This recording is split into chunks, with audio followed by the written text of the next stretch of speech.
Hi friends, welcome back to our எம்மி recipes. இன்றைக்கி ஒரு டேஸ்டியான மைசூர் பாக் ரெசிபி எப்படி பண்ணுதுன்னு பார்க்கலாம். இன்றைக்கி நம்ம வெறும் ஆயில் வச்சு பண்ண போகிறோம். நீங்கள் வேணும்னு நினச்சிங்கன்னா இதுக்கு பதிலாக நீங்கள் நெய் யூஸ் பண்ணிக்கலாம். சிம்பிளான மெத்தடில் ஒரு 10 நிமிஷத்தில் முடிக்கிற மாதிரி இந்த ரெசிபி எப்படி பண்ணுதுன்னு டேஸ்டியாக பார்க்கலாம். பாருங்கள் எவ்வளோ சாஃப்டாக இருக்குதுன்னு. நீங்களும் ட்ரை பண்ணி பாருங்கள். 10 நிமிஷம் தான், அதுக்கு மேலே ஆகாது. முதல்ல கடாயில் சர்க்கரை எடுத்துக்கோங்க. நான் 1 கப் கடலை மாவு எடுத்திருக்கேன். அதுக்கு தேவையான சர்க்கரை 1.5 கப்பு. நீங்கள் எந்த டம்ளரில் எடுக்கிறீங்களோ, எந்த கப்பில் எடுக்கிறீங்களோ, 1 டம்ளர் அளவுக்கு கடல் மாவு எடுத்திங்கன்னா 1.5 டம்ளர் அளவுக்கு சர்க்கரை எடுத்துக்கோங்க. அதே கப் மெஷர்மெண்ட்டானா சேம் அப்படி தான். ஆயில் பண்ணி தான் நான் இன்றைக்கி பண்ண போகிறேன். ஸோ ஆயில் 2 டம்ளர் தான் எடுத்திருக்கேன். இது போதும். ஏன்னா நல்லா சூடு பண்ணிக்கணும். இது நல்லா சூடாக இருக்கணும், ரொம்ப ஹீட் பண்ணி வச்சுக்கணும். அது நம்ம இந்த பக்கம் நம்ம பாவு காய்ச்சிரும், இந்த பக்கம் எண்ணெய் சூடு பண்ணுறோம். ஸோ நம்மளோட பாவு ஒரு நூல் அளவுக்கு நூல் அளவுக்கு தான் வரணும் அந்த பாவு. பாருங்கள், உங்களுக்கு காமிக்கிறேன்.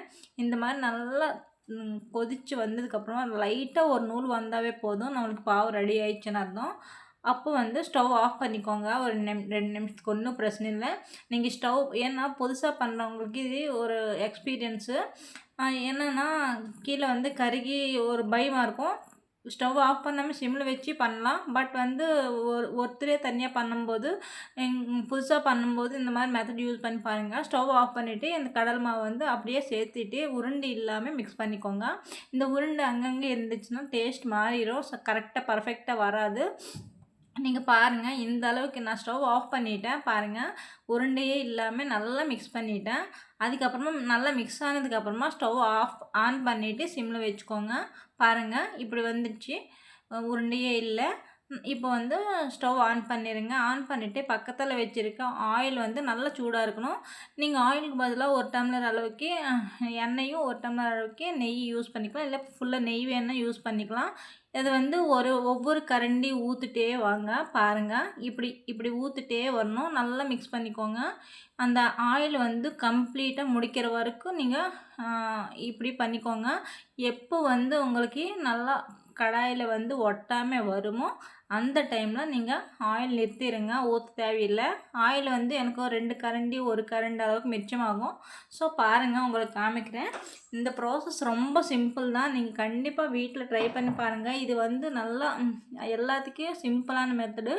இது நீங்கள் கடையில் வாங்குற மாதிரி தான் இருக்கும். நீங்கள் அதுக்கு பதிலாக வேணும் நெய் யூஸ் பண்ணிக்கலாம், ஒன்றும் பிரச்சனை இல்லை.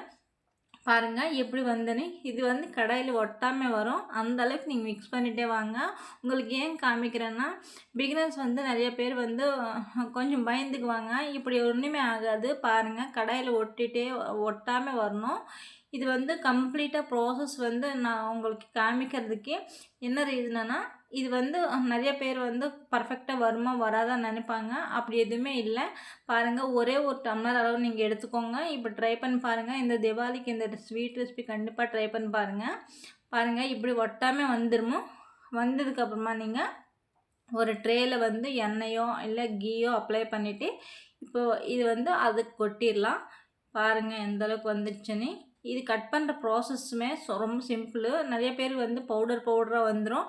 ஆனால் அது எப்படி அப்படி வரவே வராது. பாருங்கள், இந்த டைமில் நீங்கள் பவுலுக்கு மாற்றிக்கலாம். ஒரு ட்ரே எடுத்துக்கோங்க, இல்லைன்னா ரவுண்ட் ட்ரே, உங்களுக்கு எது வேணால் போட்டுக்கலாம். இது இலாச்சி தூள், ஏலக்காய் பொடி நீங்கள் போட்டு நல்லா மிக்ஸ் பண்ணிடுங்க. பாருங்கள், அடியில் எண்ணெய் பிரிஞ்சு வந்துச்சு. இந்த அளவுக்கு வந்தாவே போதும். நீங்கள் எண்ணெய் ஊற்ற தேவையில்லை. பாருங்கள், இப்படி தான் மைசூர் பாக் பண்ணுற ப்ராசஸ்ஸு. இது ஸ்வீட் ஷாப் ஸ்டைலில் தான் நான் உங்களுக்கு இன்றைக்கி காமிச்சிருக்கேன்.